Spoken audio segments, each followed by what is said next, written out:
Hello, everyone. Happy Friday. Welcome to another Storytale Staging inside the Home Staging TV's YouTube channel. I'm your host, Tori Toth. And this week, we have another exciting episode for you where we are going to be helping our home sellers out there really face the music and get prepared for sale. And I've got the perfect guest for us to chat all about this today.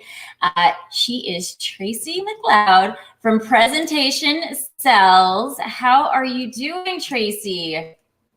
I'm fantastic. Thank you, Tori. And thank you for inviting me on. Of course. So Presentation Sells is you are the creator of the online training program for home sellers who are living in their homes while on the market, right? And I know for decades you've personally helped occupied family home sellers to stand out, to sell for top dollar. And you've also developed a style of occupied home staging that attracts higher buyer interest. I can't wait to talk more about that. Multiple offers and record sales times for occupied families selling at any price point. Now, this is an important topic too, because a lot of people have a hard time selling their home while they're living in it. So talk about, I guess, first of all, talk about what made you decide to focus in on that part of home staging. I think that in my own market, within the Australian market, I felt that there was a disconnect between the home staging process and my vision of the home staging process as being a broader process than just bringing furniture into a home, and real estate agents, and that there's a preparation component that really needs to happen if your clients are looking for top dollar. So that where agents were in their thinking was different to where I was, and certainly different to where home sellers are. So I wanted to speak to home sellers directly, and that's what I've been focused on doing for a number of years. So when a homeowner is looking to sell their home, I guess where do you start with them? What is something that they need to focus on immediately? The first thing that I tell people, and I do this in my free program. So I've got a free starter program, which is Home Transformation Week, and they can come on for a week and learn the basics. But one of the very first things I say to them is to go into open homes in your marketplace at your price point. And that's the first step in educating yourself, because you'll find out who is buying, who is selling, and at what price point. Because if you go into the market and you price your home above where you're going to be able to reach, then that's a recipe for disappointment. If you go into the market and you don't know who your buyers are, they may be totally different to you. They're going to be a new generation of buyer. And if you've been living in your home for 7, 10 or 20 years, there's going to be changes in your suburb and your area. And you also want to know who the real estate agents are in your area. How are they performing in open homes? And who do you want to select as your preferred agent? So it's got a few aspects to it just by doing that one thing, which is something that all of your buyers are going to be doing. Talk about the market right now in Australia, because in the US, it is hot, hot, hot. So are we seeing the same thing in your area? Absolutely. Sizzle. There's a sizzle in the market at the moment, and which is exciting for home sellers. And I think that people really want to get on board with that. But of course, they realise that they have to buy in the same market. So, it really does temper how you view it. But it's also that even in a really hot market, there is an opportunity for top dollar. You can present your home as is and think, well, I'm still going to get X amount more than I would normally have. But if you want that extra $20,000, $50,000, $75,000, well, that potential lies in that top dollar area. We want all the money. Give us all the money. That's right.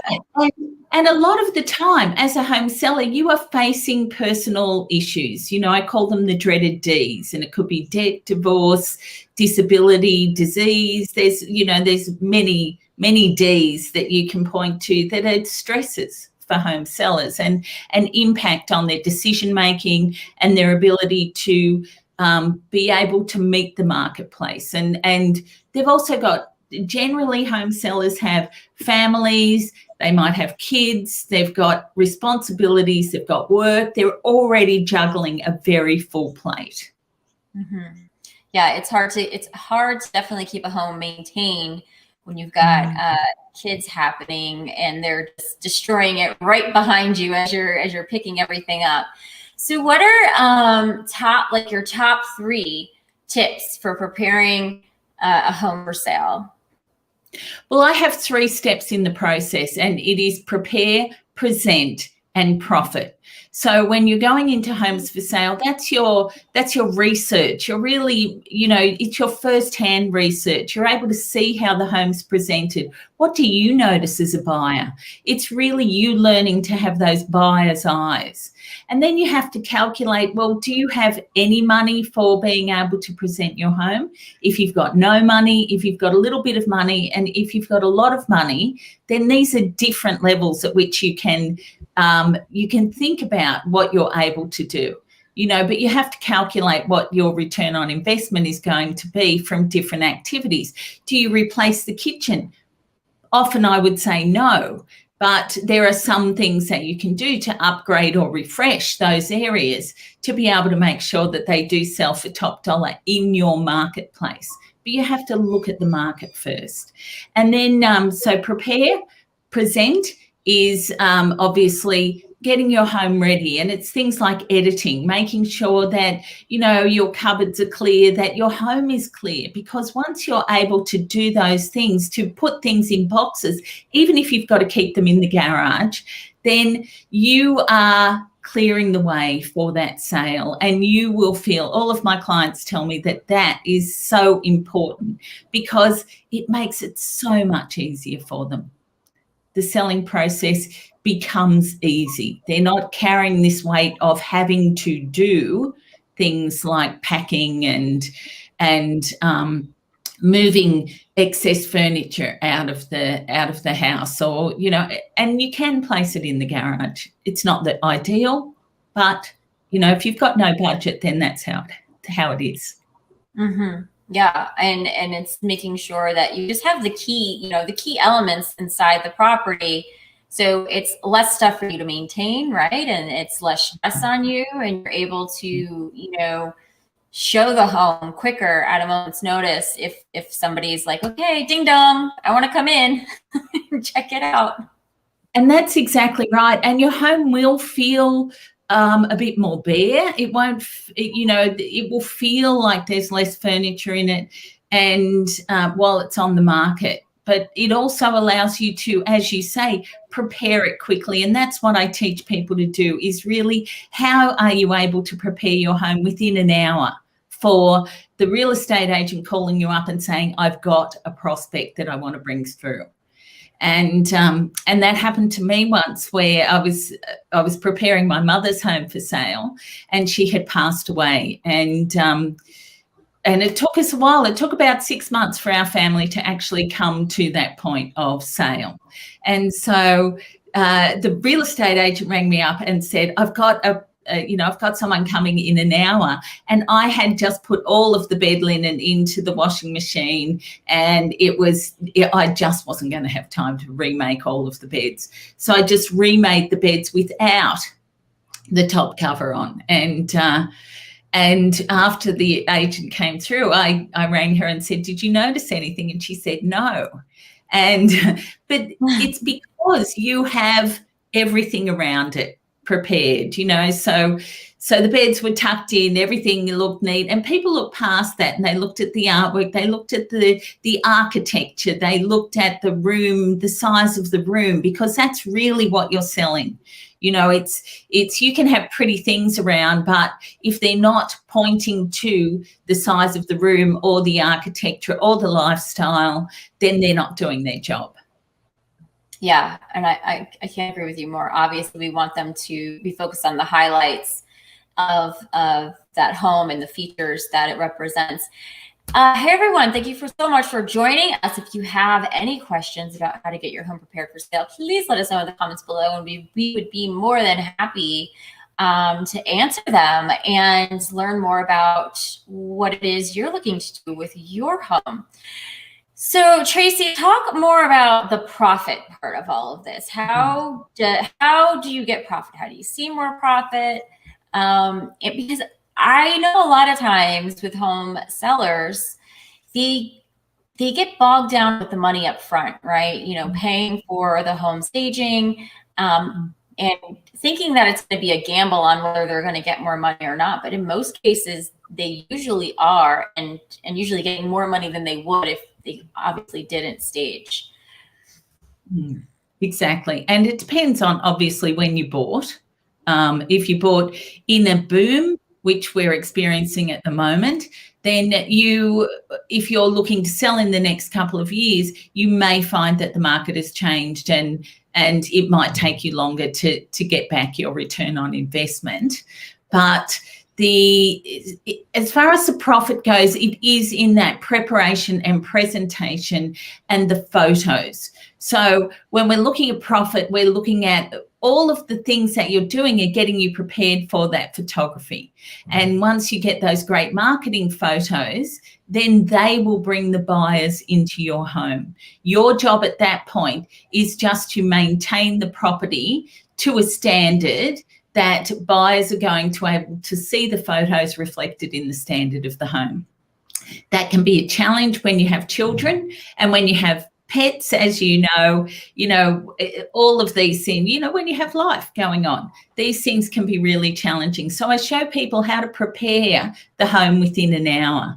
And that really is about the preparation beforehand and making sure that you're prepared to have the home prepared within an hour. So can you share one of those tips with us here? Like, what is one thing that they can do to get it show ready faster?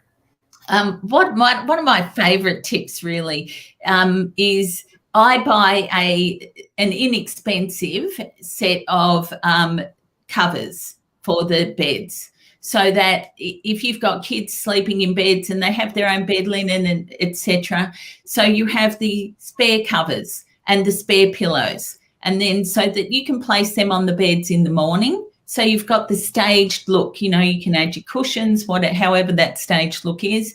So you can do that in the mornings. You put the living bed linen, the bed linen stays on the bed, it just stays underneath covers. And then you put your fresh pillows out and just put the pillows that you generally use in the cupboard.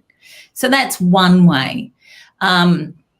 The other way is to, as I said, editing beforehand is really important in that. So, once everything has a place in the home, it's much easier for you to put things back in that place.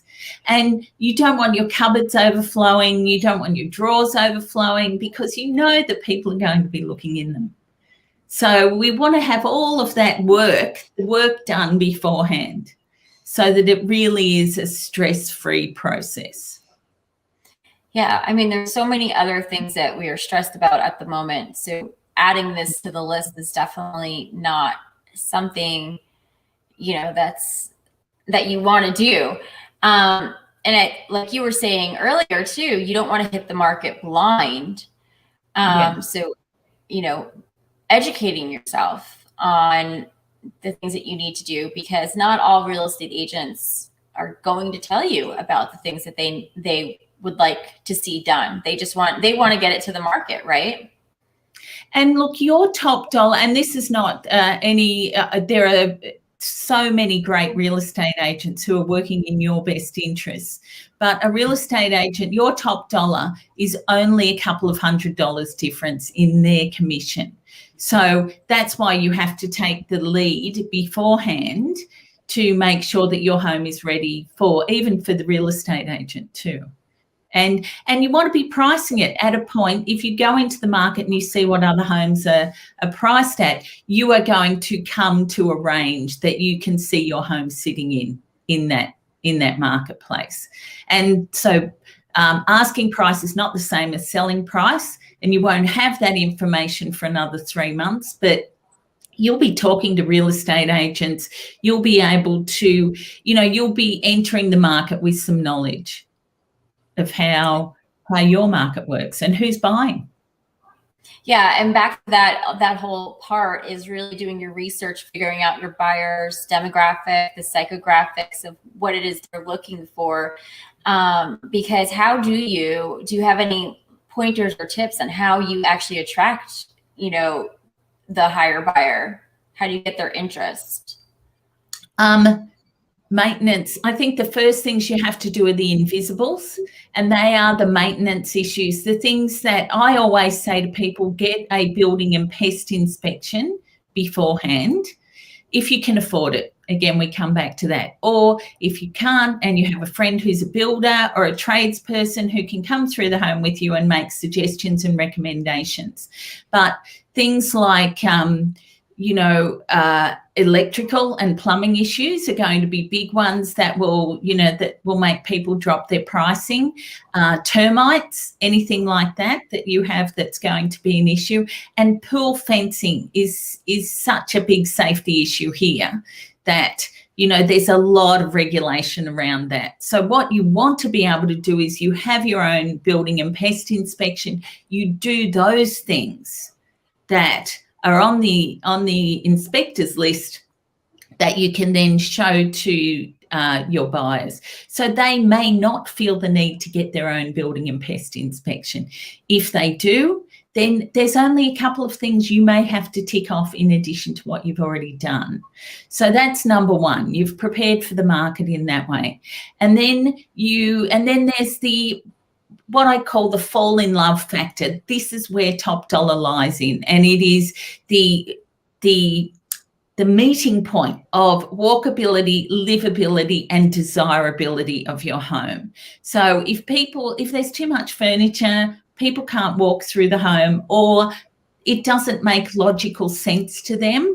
So you really want to that's why you're going into open homes. You're going to see how homes are laid out. You're going to go into your home and you're going to compare, how does my home operate in relation to how the other homes that I'm seeing. So you'll probably be taking out furniture. If there are favourite pieces of furniture, there are things you or the kids or a family member needs to have in that position in that home, then you work around that. But essentially, you want to make sure that it's easy for people to walk around the home. You don't have too much furniture in each area, and then they're able to see the home and see themselves living in it. The other really big one, Tori, is privacy. And I've stayed in an Airbnb one year. I go to Sydney every year because my dad lives down there and we stay there for a week. And I walked into the Airbnb and the first thing I saw on the walls was the birth dates of their very young children, in posters on the wall, which people do a lot, and the names of their children, and very, very private information that should not be on display. So it's really about protecting your family as well. So making sure that I went into another home, all of the windows were open. There was no security screens on the windows. And within 5 minutes, I knew the owner's, I knew how many children the owner had. I knew that her children had moved out of the home. She was living there on her own, what her profession was. And I picked up a gold chain from her bedside and took it out to the real estate agent to place in a secure location. You don't realise what you are telling buyers, potential buyers, about you and your family and the way that you live, and you don't want to be telling them that. That's not the story that you're selling. You're selling the story of their new home. And if you are all over the home, look, if you have pets, chained up in the yard while there's an open home, that doesn't say a good things about the house itself. And if you have pet smells, if you have all of those things, the odors. So these things, while when you take them in by themselves, you think, oh, that's a big job and that's a big job. But in reality, you just do it. You just make sure that it's all happening. There are ways to do it effectively, effectively, and to make sure that your home's going to present at its best. Once you've done those things the first time, often you don't have to do them again. So it's really about keeping then your space clean and ready. Yeah. What is your recommendation when it comes to getting a house prepared for sale? Do you recommend that they do it over a course of a couple of weekends, or try and squeeze it in a couple of days? Like what do you usually see in terms of how much lead time they need? Now, I love that question, because my research says that people are thinking about selling their homes. At least 50% of people on the market are thinking about selling their homes over the previous 5 years. So they've been thinking about it for 5 years. That goes up to 90% in the 12 months prior to selling. So you've been thinking about this for a long time. The idea of ripping the Band-Aid off, while I understand it, is really, I think you should take a little more time than that. My process goes for 6 weeks, and remembering that it's not just the house that you are preparing, it's you, it's the family, it's everything in your home you are preparing for that sale. And so that 6 weeks really goes, 2 weeks before selling, 2 weeks while you're on the market, because your main aim is to have hundreds of people coming through that first open home, having multiple offers, and making sure that, you are prepared to bring those offers in. So my process lasts for 6 weeks, the training part, and then but it's preparing it on the market. So you will be doing things like taking photos, and then, the last part of it is really the profit, the how to present your home in an hour for for buyers. And really, it's what we want to do is make sure that the actual selling process is the shortest part. So I do advise people to take those 6 weeks and get themselves ready. Yeah, because you want to get ready in advance. So this way you have the shortest time on the market, and you get a buyer, and then you can start living how you usually want to live without feeling like you're under this microscope. Exactly. And you want to, you know what top dollar is, you've gotten a good price for your home, and the best way to do that is to present it. That top dollar lies in the presentation and the preparation, so that when it goes to market and you have those multiple offers, that they're good offers. Because once you get that bidding war happening in your home, that's gold. Yeah. It is. We have a question here from Designer's Loft. She says, we have to sell my mother's house in Tampa, Florida, and it's half empty. And after contacting a realtor, what could we do? We are out of state and we will not be there. Okay. Yeah. I love that question. And I think that, especially if you're out of state, when you're working with people who are out of state, and it's generally they're doing it for an older family member, they want to make sure that that family member is well looked after. You want to find the best real estate agent that you can.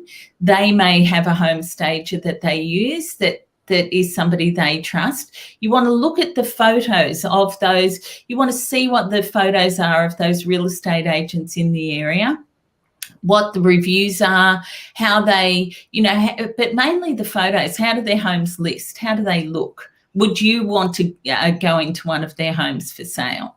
And then you want to find a home stager. So whether that's somebody who works with them or someone who is local to the area, has a great reputation, and is able to do the work for you. And some home stagers, I know with out of town clients, I've been able to, you know, get the carpet organised, get things organised that generally aren't necessarily in the home stage's purview, but you know, you do what you can to help people. So that's where you're really looking is, you know, you want to find out who those real estate agents are and who are the best contractors that you can find, stages, tradespeople, that vendors, I think you call them, that you can find. Yes, yes. And Designers Loft, I do know a couple of stagers in the Tampa area, so feel free to email me, tori@toritot.com, and I will give you some good stagers to potentially try and work with you so you can get that house sold. So Tracey, what else? What else does a home seller need to know? Okay.